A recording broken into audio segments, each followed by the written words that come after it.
दोस्तों UPSC prelims 2026 का paper हो चुका है। जीएस पेपर फर्स्ट पेपर हो गया है इनका, और जानने वाले हैं क्या पेपर रहा, कैसा रहा, कहाँ से ज़्यादातर क्वेश्चन पूछे गए, कौन से पार्ट से, कौन से सब्जेक्ट से, और इस बार पॉलिटी का रोल कैसा क्या आ रहा है, क्योंकि पॉलिटी के बेस पे काफ़ी बच्चे गए थे और कुछ निराशा देखने को मिली है। बताइए कैसा रहा पेपर? एक्चुअली अगर मैं बात करूँ तो क्वेश्चन का जो लेवल है वो मॉडरेट ही था, लेकिन हिस्ट्री का इस बार रेशियो बहुत ज़्यादा था। कुछ जो मैंने नोटिस किया, कुछ 20 क्वेश्चन थे हिस्ट्री के, और इस बार कुछ नए ऑप्शन भी इंट्रोड्यूस हुए हैं। मतलब ऑप्शन रखने का स्टाइल जो है नया इंट्रोड्यूस हुआ है, तो मे बी वो स्टूडेंट्स को लेकर थोड़ा सा कन्फ्यूजन भी क्रिएट कर सकता है। जैसा कि स्टार्टिंग में मुझे भी थोड़ा सा हुआ था, लेकिन बाद में लगा कि हाँ ठीक है, फिर कर सकते हैं। अच्छा, करंट अफेयर्स कैसा क्या? मुझे लगता है करंट में डायरेक्ट करंट अफेयर्स थोड़े से कम थे, ज़्यादा शायद हो सकता था, लेकिन इस बार हिस्ट्री पे बहुत ज़्यादा हिस्ट्री का रेशियो बहुत ज़्यादा है इस बार। कुछ 20 क्वेश्चन थे। हिस्ट्री में कितने क्वेश्चन कौन से पार्ट से देखे? एक्चुअली जो मैंने नोटिस किया, एंशिएंट से क्वेश्चन ज़्यादा थे जी। और बाकी कुछ मॉडर्न से भी थे। हाँ। बाकी अगर होल बात करें पूरा मिला के, तो 20 क्वेश्चन हिस्ट्री से कुल मिला जुला के थे। अच्छा। ज्योग्राफी से क्या कैसा? अगर हिस्ट्री की बात करें तो ज्योग्राफी से थे। ज्योग्राफी से कुछ 15 से 16 क्वेश्चन आ रहे हैं, और मुझे लगता है अगर हिस्ट्री की बात किसी से और आ रहा है तो ज्योग्राफी से, और फिर पॉलिटी का शायद तीसरा नंबर रहा है। पॉलिटी से जो क्वेश्चन कितने क्वेश्चन देखने को मिलेगा? पॉलिटिक्स तो एग्जैक्टली मैं रिमेंबर नहीं कर पा रहा हूँ, लेकिन मुझे लगता है कि हिस्ट्री और ज्योग्राफी से कम ही रहे हैं पॉलिटी में इस बार। अच्छा। और इस रेशियो थोड़ा सा कम हुआ है इस बार। इकोनॉमी का क्या कैसा रोल रहा है? इकोनॉमी में इस बार इकोनॉमी का रेशियो तो मॉडरेट रहा है, जैसे पहले ही होता था। हाँ। तो हम ये नहीं कह सकते कुछ कम हुआ है या फिर ज़्यादा हुआ है इस बार। अच्छा, योजनाओं से क्वेश्चन देखने को मिले हैं, जो गवर्नमेंट स्कीम है हमारी, योजनाओं से कुछ 2-3 क्वेश्चन थे। हालांकि मैंने उनको 2-3 थे, शायद एक ही किया है, बाकी तो छोड़ दिया है, क्योंकि उनको लेकर बहुत अच्छा आइडिया नहीं था मुझे।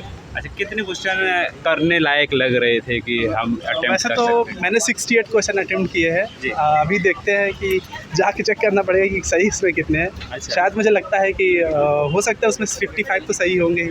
हाँ। एटलीस्ट इन्वायरमेंट का बताइए, इन्वायरमेंट कैसा क्या रहा है? इन्वायरमेंट से, जैसे कि जो मैंने बताया, ज्योग्राफी से कुछ 15 क्वेश्चन थे, शायद इन्वायरमेंट से कुछ 4 से 5 क्वेश्चन बने इन्वायरमेंट भी उसमें थे। 4 से 5 क्वेश्चन Yes. इन्वायरमेंट से बने। और पहले से आपने पीवाईक्यू लगाए होंगे, पीवाईक्यू का और एनसीईआरटी का कितना बड़ा रोल देखने को मिला? एक्चुअली पीवाईक्यू मैंने पहले से मतलब काफ़ी लगाया था, तभी मैं इस कंपेयर कर पा रहा हूँ कि कुछ ऑप्शन जो है ना इस बार नए इंट्रोड्यूस हुए हैं, तो वो कन्फ्यूज़न क्रिएट कर सकते हैं स्टूडेंट्स को। जैसे कि ये 2 ऑप्शन है, 2 सही है जिसमें 2 भी शामिल है, तो कुछ इस तरह के ऑप्शन है, तो ये कन्फ्यूज़न क्रिएट करेंगे स्टूडेंट्स को भी। अच्छा। अच्छा, एनसीईआरटी जो पढ़ते हैं, आपने पढ़ी थी या नहीं पढ़ी थी? बहुत सारे छात्रों का ये डाउट भी रहता है, तो एनसीईआरटी का कितना रोल रहता है? एक्चुअली एनसीईआरटी की बात करें तो एनसीईआरटी मैंने बहुत पहले पढ़ा होगा, बहुत ज़्यादा सीरियस होकर पढ़ा भी नहीं था। हाँ। तो ऑफकोर्स रोल उसका होता होगा, लेकिन ये पर्सन बाय पर्सन वेरी करता है। तो मैं इसको लेकर यही कह सकता हूँ कि एनसीईआरटी पढ़ा था, लेकिन बहुत सीरियस लेके नहीं पढ़ा था। अच्छा। यस। पहले भी पेपर दिया है कि पहली बार ये आया? फर्स्ट अटेम्प्ट है। पहला अटेम्प्ट था यस, आपका। लेकिन मैं मेरे ग्रेजुएशन के सेकेंड ईयर से तैयारी कर रहा हूँ। अच्छा, सेकेंड ईयर से। अभी मेरा पोस्ट ग्रेजुएशन चल रहा है। अच्छा, इसके एग्ज़ाम को लेकर क्या तैयारियां कैसी थी आपकी, और क्या आपने प्लान बनाया था इसके लिए? एक्चुअली मैं तो कॉन्फिडेंट था इस बार, तभी मैं पेपर देना है। बाकी मेरी प्रिपरेशन ही जो स्ट्रेटजी थी कि एटलीस्ट पहले सिलेबस पूरा करना है, और उसके साथ ही टेस्ट सीरीज भी ज्वाइन करना है। हाँ। टेस्ट सीरीज लास्ट में ज्वाइन करना है। सिलेबस पूरा करने के साथ साथ जो टॉपिक पूरा हो, एटलीस्ट उसके आंसर राइटिंग तो करते ही रहने हैं। ऐसा नहीं सोचना है कि पहले ये यूनिट ख़त्म हो जाए या फिर ये सिलेबस ख़त्म हो जाए फिर हम आंसर राइटिंग स्टार्ट करेंगे।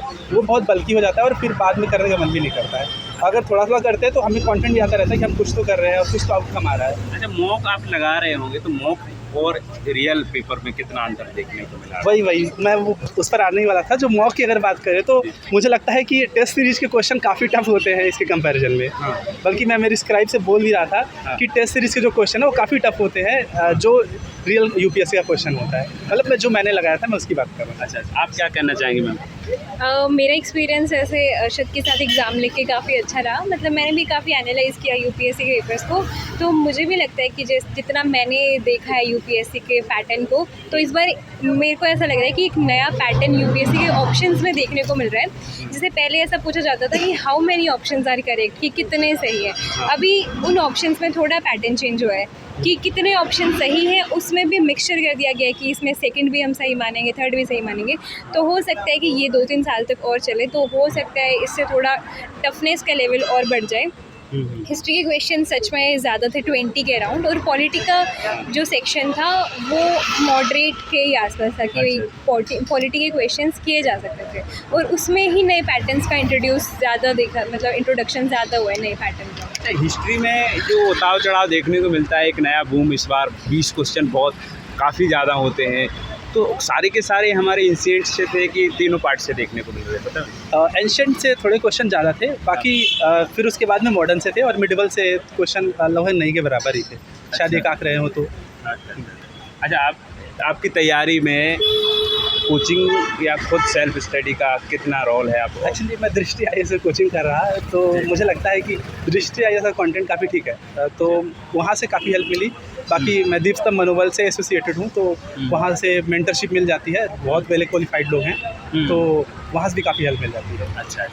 जो एस्पिरेंट आने वाले हैं तैयारी में, उनके लिए क्या कहना चाहेंगे? शुरुआत कैसे करनी चाहिए? कौन कौन सी बातों का ध्यान रखना? मुझे लगता है कि स्टार्ट कैसे करनी चाहिए, उससे पहले इस बात पर बात करने की ज़रूरत है कि उनका बैकग्राउंड क्या रहा है। अगर उनका बैकग्राउंड साइंस रहा है 12th तक, तो ऑफकोर्स उन्हें NCERT तो कम से कम 6 से स्टार्ट करना चाहिए। अगर उनका बैकग्राउंड मेरी तरह जैसे कि ह्यूमैनिटीज़ ही रहा है, तो 9 से NCERT को पढ़ के स्टार्ट कर सकते हैं। अच्छा। ऑप्शनल क्या है आपका? मेरा ऑप्शनल भी हिस्ट्री है। हिस्ट्री है।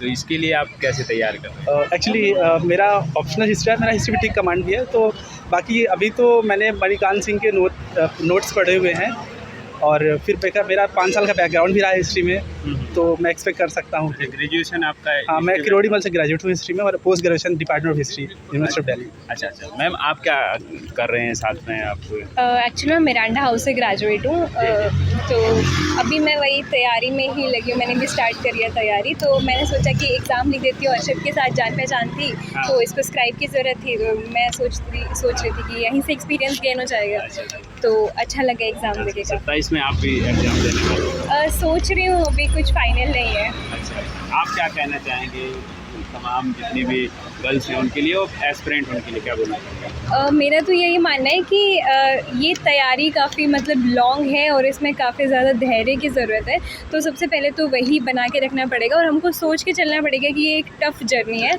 और यहाँ पे हमको कितने पेशेंस से काम लेना है। तो इसमें कोई जल्दबाजी नहीं करनी है, जब हम खुद में कॉन्फिडेंट फील करें, और जब हमको लगे कि बस तो कभी किसी का कंप्लीट नहीं होता, जब एक सेटिस्फैक्शन आने लग जाए मॉक टेस्ट से, प्रैक्टिस से, टेस्ट सीरीज से, उसके बाद आप अटेम्प्ट दे सकते हैं। मैं खुद के केस में भी यही अप्लाई करने की कोशिश करूँगी कि मैं पहले सिलेबस पूरा कंप्लीट करूँ, और उसके बाद टेस्ट सीरीज़ लगाऊँ, उसके बाद लेवल ऑफ सेटिस्फैक्शन मेरे अंदर आ जाएगा, उसके बाद मैं एग्ज़ाम दूँगी।